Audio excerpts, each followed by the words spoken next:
I've had the Tesla Model 3 for about 9 months, and I was thinking back to my very first car, a Ford Anglia, and how they vary quite a lot. It was a 1960 Ford Anglia, but I didn't buy it till 1972, so it was pretty much near the end of its life, and it's probably the reason why it only cost £20. So from 1972 to 2021 is 49 years, and the Tesla Model 3 costs £42,090, quite a bit more than the £20 I first paid for the Ford Anglia back in 1972. My father had a new one, but mine was very, very old, and at 60 miles an hour it got very, very hot, and you had to slow down. You certainly couldn't go on a long trip on it. Going a few hundred miles was just unthinkable. And the top speed it was supposed to do 70 miles an hour, but I don't think I ever got to that. Whereas the Tesla Model 3 does 140 miles an hour. As an electric motor, the Ford Anglia had a 50 horsepower 1000cc motor. It was built in Britain by an American company, whereas the Tesla Model 3 is built in China by an American company. Both were blue.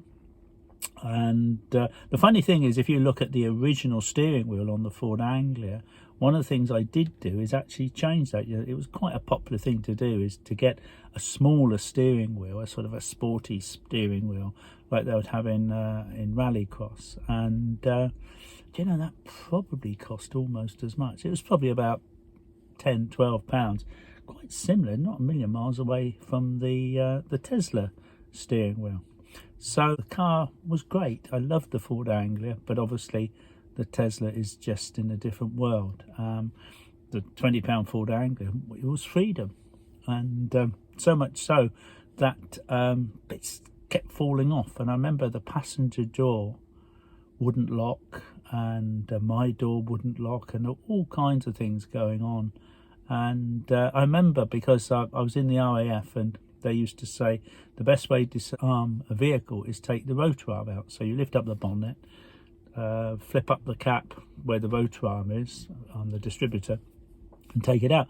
And why the hell I ever did that for a £20 car is beyond me. So, but the Tesla is just in a different world. Nice to see a Ford Anglia. In fact, to be honest, a good decent one's going to cost £10,000 now, whereas new they were barely £500. There's quite a few in the USA, left-hand drive, which is nice, and they're still regarded as quite a cool car. Of course, it's most famous for being in Harry Potter. Mine was blue also. It was just like that. Could have been that car, because the ones you tend to see now are all the glossy ones, often the deluxe ones with the stripe at the side. I painted some on, but it was so much like the Harry Potter car. Lots of rust. It only lasted me about a year.